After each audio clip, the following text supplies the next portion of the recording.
Hello friends, हमारे YouTube channel में आप सभी का स्वागत है। आज हम इस वीडियो में पाचन तंत्र यानी डाइजेस्टिव सिस्टम के बारे में पढ़ने वाले हैं।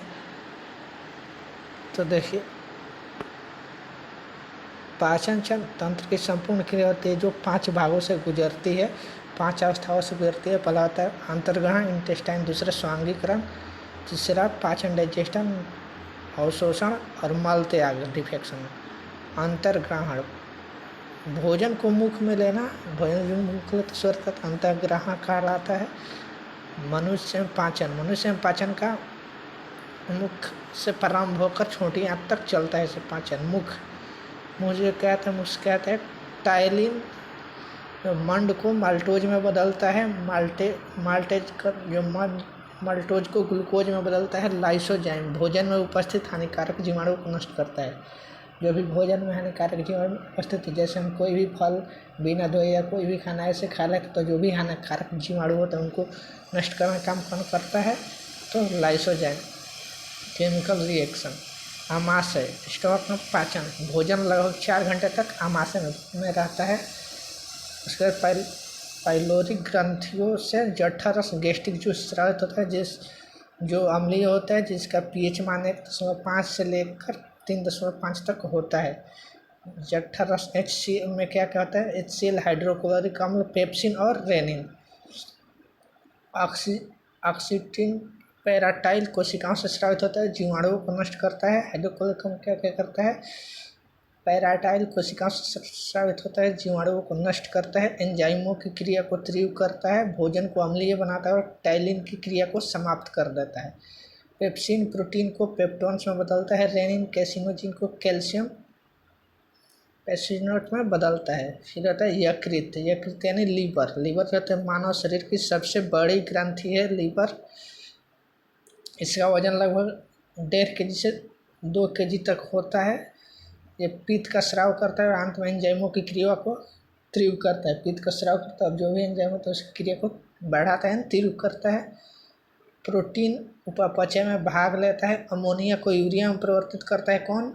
लीवर ही अमोनिया को यूरिया में बदलता है।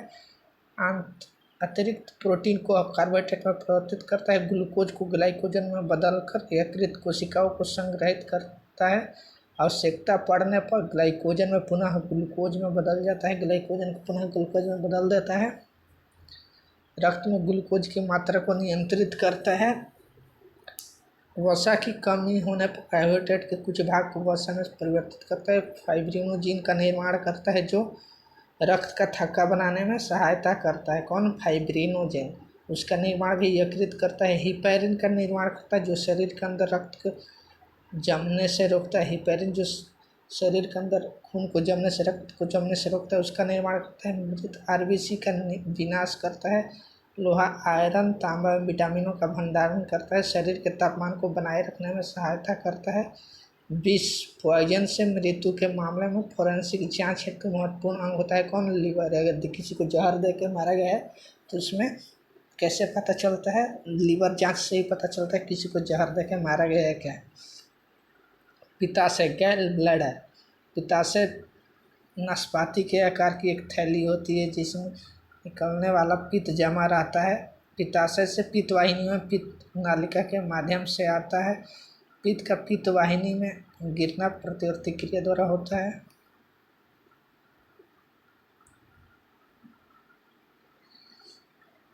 पित्त का मुख्य कार्य क्या है? पित्त का मुख्य कार्य निम्न है। यह भोजन को क्षारीय करता है, जो अम्लीय भोजन रहता है उसको क्षारीय करता है। ये भोजन में एक हानिकारक जीवाणु को नष्ट करता है। वसाओं का एमल्सीकरण करता है। आंत की क्रमकुंचन गतियों को बढ़ाता है, जिससे भोजन में पाचक रस भली भांति मिल जाते हैं। विटामिन के वसाओं में घुले अन्य विटामिनों का अवशोषण में सहायक होता है। पित्त वाहिनी में अवरोध हो जाने पर यकृत कोशिकाओं विरुद्ध से बिलिरुबिन लेना बंद कर देते हैं, जिससे संपूर्ण शरीर में फैल जाता है, जिसे क्या कहते हैं? पीलिया कहा जाता है। वसा के एमल्सीकरण की प्रक्रिया को तोड़ता है। उसके बाद भोजन का पाचन किस में होता है? छोटी आंत में। यह पाचन तंत्र का सबसे लंबा भाग है। छोटी आंत में तेज पाचन तंत्र की सबसे लंबी भाग होती है। इसमें सेस प्रोटीन इरेप्सिन, इरेप्सिन जो सेस प्रोटीन को ट्रिप्टोन और अमीनो में परिवर्तित करती है। माल्टेज माल्टोज को ग्लूकोज में परिवर्तित करता है। सुक्रेज सुक्रोज को ग्लूकोज में फ्रुक्टोज में परिवर्तित करता है। लैक्टेज लैक्टोज को ग्लूकोज में ग्लैक्टोज में परिवर्तित करता है। लिपेज लिपिड मल्सिफाइड वसाओं को फैटी एसिड में परिवर्तित करता है। डेंडोनम मध्यांतर इलियम अवशोषण। अब यह पचे हुए अवशोषण क्या होता है? पचे हुए भोजन का अवशोषण छोटी आंत का अंग करता है। या पचे हुए भोजन से पोषक तत्व लसिका में शोषित होते हैं। ग्लूकोज अमीनो अम्ल सीधे रक्त में जाते हैं और वसा लसिका में जाती है। आत्मसात अवशोषित पोषक तत्व कोशिकाओं द्वारा उपयोग में लाए जाते हैं, ऊर्जा देने का कार्य करते हैं। मल प्रत्यारोपण महत्वपूर्ण तथ्य याद रखने जो बात है क्या होती है?